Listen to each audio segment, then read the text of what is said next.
Hi, I'm Tim. Welcome to Watchbox, and thanks for logging on. If you love this watch, email me, tmosso@thewatchbox.com, your purchase and pricing email question line for buying this or any watch you see here on our channel, on our website, or our social media. Reach out to me directly, tmosso.com. It's in the description below. Today, we're discussing a 2004 de Bethune launch that represents evolution of the original 2002 DB1 chronograph. This is the DB08W for white gold, sometimes known as the soccer or football chronograph. It evolved the basic DB1 from a 30-minute register to a 45-minute register, which corresponds to a half in soccer. Now the watch is of course 42.5 millimeters by 9.5 millimeters thick by 46 millimeters lug to lug by 22 millimeters between the lugs. All of which is to say it's a broad, flat, elegant watch that nevertheless wears short across the wrist. So at only 46 millimeters lug to lug, you can absolutely wear this watch on a 13.5 centimeter circumference wrist, and I normally don't say that about most watches that are almost 43 millimeters in diameter. Taking a look at the strap is navy blue. It is a semi-gloss, large rectangular scale alligator leather on the top. It has a monotone blue stitch. It has a sheer side showing the layers of construction. Then there is small round scale alligator leather on the bottom. As you can see, it is a brand new strap. Gator on the bottom is more expensive, but critically, it's also longer wearing and more durable, and this watch is worth it.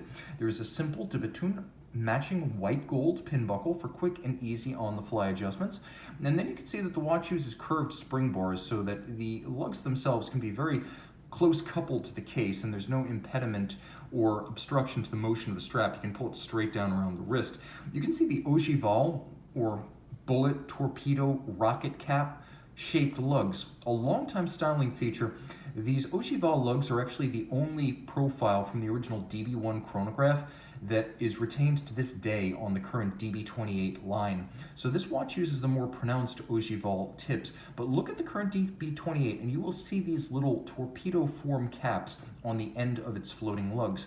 Now moving through to the mid case, you can see the watch is not the easy straight blended lug profile you might have expected. There is a little bit of a step to the lug out from the case band, so it articulates the case band a bit more, it draws the eye in, it's a wrinkle, it implores you to look more closely, and you will see many handsome details from the domed monopusher of the chronograph to the double knurled crown. You can see it features both small knurling and large block knurling, to the domed profile of the bezel itself. Everything's of high polish and beautifully made. The dial is rose lathe guilloche. You can see it's been cut on a rose lathe, and it has a lovely billowing radial pattern at the center with a dimple track surrounding the outer circumference of that center section, a countersunk 45-minute register, and again, the 45-minute register being a reference to periods of play in football games. There is a transferred blue lacquer for all of the printing, so while it might appear black on screen, it is in fact blue on silver print.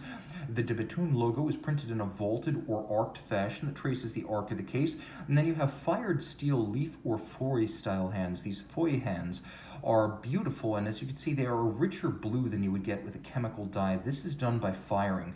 The same treatment has been applied to the Lancet style counterweighted seconds hand.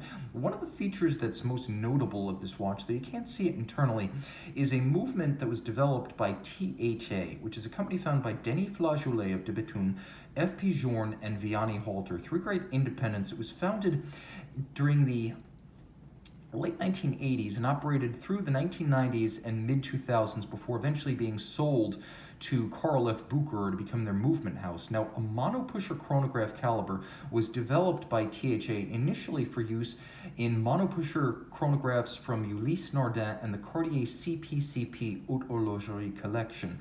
That monopusher chronograph caliber was eventually purchased by de Bethune to be launched as its first movement in its first watch, the DB1. So it's important to note that the movement in this watch was co-developed by Denis Flageolet of de Bethune prior to landing in this case. It is effectively a manufacturer movement. Manual wind, it has a 40-hour power reserve, pivots on 22 joules, it has a 21,600 vibration per hour beat rate, and in this case it's protected down to 30 meters, but what really sets it apart is its combination of a crisp column wheel with an oscillating pinion clutch. Now this is much like a lateral clutch, which you'll find on traditional chronographs, so it's beautiful and it is very traditional, but unlike a conventional lateral clutch, it does not result in the seconds hand jumping when you start the chronograph. You can see if you push the crown and you start by holding, you effectively push and hold, and the chronograph will never jump when you start it. That is the benefit of the oscillating pinion. You get the beauty and traditional architecture, but without the compromise of the jumping seconds hand. Of course, it goes without saying that it is finished to high horology standards. An early watch and an important watch from one of the great independents of our time, its style is also more universal and less polarizing than later de Bethune designs. As co-founder of the company, David Zanetta drew this watch. He was an Italian collector and vintage dealer. Later, his designs became a bit more elaborate. Not everyone is a fan, but these early watches are classically beautiful. Email tmosso@thewatchbox.com for purchase and pricing details.